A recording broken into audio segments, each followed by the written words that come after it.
Hello friends, welcome to Indian recipes Tamil. நம்ம இன்னைக்கு ரொம்ப டேஸ்டியான வெஜ் ஹக்கா நூடுல்ஸ் எப்படி பண்ணுறதுன்னு பார்க்க போகிறோம். நான் சொல்கிற மெத்தடில் பண்ணிங்கன்னா அப்படியே ரெஸ்டாரண்ட்டில் சாப்பிட்ற சுவை கிடைக்கும். இது பண்ணுறது ரொம்ப ஈஸி, தேவையான பொருட்களும் ரொம்ப ரொம்ப கம்மி. இப்போ வாங்க நம்ம வீடியோக்குள்ளே போய் இந்த டேஸ்டியான நூடுல்ஸ் எப்படி பண்ணுறதுன்னு பார்க்கலாம். வீடியோக்குள்ளே போகிறதுக்கு முன்னாடி நம்ம சேனல் இந்தியன் ரெசிபீஸ் தமிழை சப்ஸ்கிரைப் பண்ணிக்கோங்க. கூடவே இருக்க பெல் சிம்பலையும் கிளிக் பண்ணிக்கோங்க. ஃபஸ்ட்டு இந்த ரெசிபி பண்ணுறதுக்கு 1.5 லிட்டர் அளவு தண்ணி எடுத்து நல்லா சூடுபடுத்திக்கோங்க ஒரு பேனில் வச்சு. அதுக்கப்புறமா இதில் 1 டேபிள் ஸ்பூன் எண்ணெய், 1 டீஸ்பூன் அளவு உப்பு சேர்த்துட்டு இது நல்லா கொதிக்க வச்சுக்கோங்க. லேசாக இது போல் கொதித்து வரும்போது நம்ம எடுத்து வச்சுருக்க நூடுல்ஸ் சேர்த்துடணும். நான் 1 பேக்கெட் அளவு நூடுல்ஸ் சேர்த்துருக்கேன். இது 200 கிராம் அளவு நூடுல்ஸ் இருக்கும். ஸ்டவ்வை மீடியம் ஃப்ளேமில் வச்சுட்டு இடையிடையில் இது போல் கலந்துக்கோங்க. 5லேருந்து 8 நிமிஷம் வரைக்கும் இதை வேக வச்சா போதும். ரொம்ப நேரம் வேக வச்சிடக்கூடாது, அதுக்கப்புறம் ரொம்ப பிசு பிசுன்னு ஆயிரும் ரொம்ப நேரம் வேக வச்சோன்னா. இப்போ ஒரு 7-8 நிமிஷம் ஆயிடுச்சு. பார்த்தாலே தெரியும் இது நல்லா மேலே எலும்பி இந்த தண்ணியில் மிதந்துட்டுருக்கு. அப்போ இது நல்லா வெந்துருச்சுன்னு அர்த்தம். கையில் எடுத்து எதுக்கும் நீங்கள் கொஞ்சம் நசுக்கி பார்க்கணும். இது நல்லா ஈஸியாக நசுக்க வருதுன்னா அப்போ அது முழுமையாக வெந்திருக்குன்னு அர்த்தம். நான் இன்றைக்கி யூஸ் பண்ணியிருக்கிறது மைதா நூடுல்ஸ். நீங்கள் வீட் ஃப்ளார் நூடுல்ஸ் கூட யூஸ் பண்ணலாம். இப்போ பாருங்கள், இது நல்லா முழுமையாக வெந்துருச்சு. நான் நசுக்கி பார்த்தேன், முழுமையாக வெந்திருக்கு.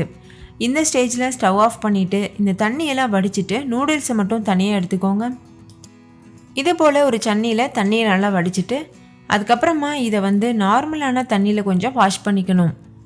நான் 1 கப் அளவு தண்ணி எடுத்து இது மேலே ஊற்றிக்கிறேன். அப்போ இதில் இருக்கக்கூடிய ஸ்டார்ச்லாம் ரிமூவ் ஆயிரும். நம்மளுக்கு நூடுல்ஸ் ஒன்றோட ஒன்று ஒட்டாமல் கிடைக்கும். இப்போ இது நல்லா கழுவியாச்சு. இப்போ இது ஒரு ஓரமாக இருக்கட்டும்.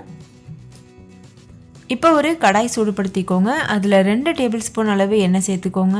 எண்ணெய் நல்லா சூடானதுக்கப்புறமா ஒரு பெரிய சைஸ் வெங்காயத்தை நீள்வாக்கில் அரிஞ்சு எடுத்துக்கோங்க. இது கூடவே 1 இன்ச் அளவு இஞ்சியை பொடியாக கட் பண்ணி எடுத்திருக்கேன். 2 பச்சை மிளகாய் பொடியாக கட் பண்ணினது.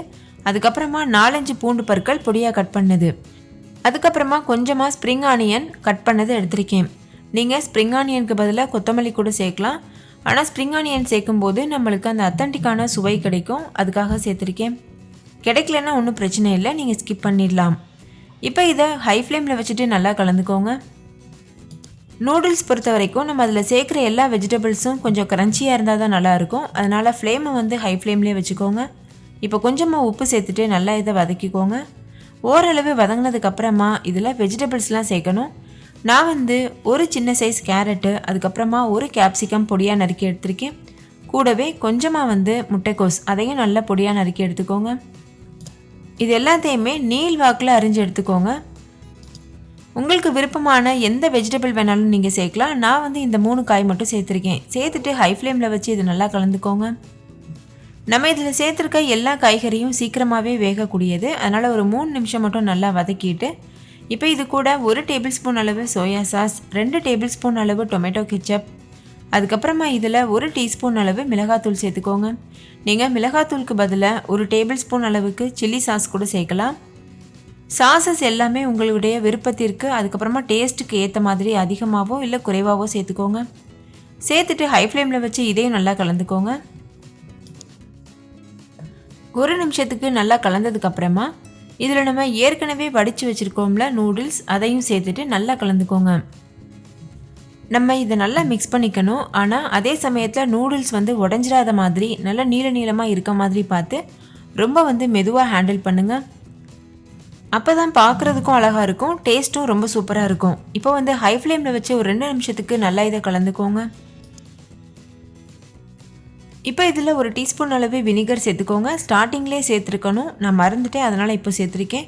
நீங்கள் சேர்க்கும்போது நம்ம சாசஸ்லாம் சேர்த்தோம்ல, அந்த ஸ்டேஜ்லேயே 1 டீஸ்பூன் வினிகர் சேர்த்துட்டு நல்லா கலந்துக்கோங்க.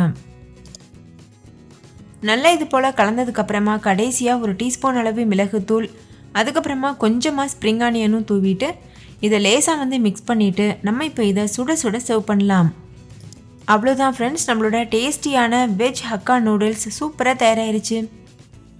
நீங்களும் வீட்டில் கண்டிப்பாக இந்த ரெசிபியை ட்ரை பண்ணி பாருங்கள். ட்ரை பண்ணிவிட்டு உங்கள் எக்ஸ்பீரியன்ஸ் எப்படி இருந்ததுன்னு கமெண்ட்டில் கூட ஷேர் பண்ண மறந்துடாதீங்க. இந்த வீடியோ பிடிச்சிருந்தா லைக் பண்ணுங்கள், ஷேர் பண்ணுங்கள், கமெண்ட் பண்ணுங்கள். நம்ம சேனல் இந்தியன் ரெசிபீஸ் தமிழை சப்ஸ்கிரைப் பண்ணிக்கோங்க. Thank you, bye bye.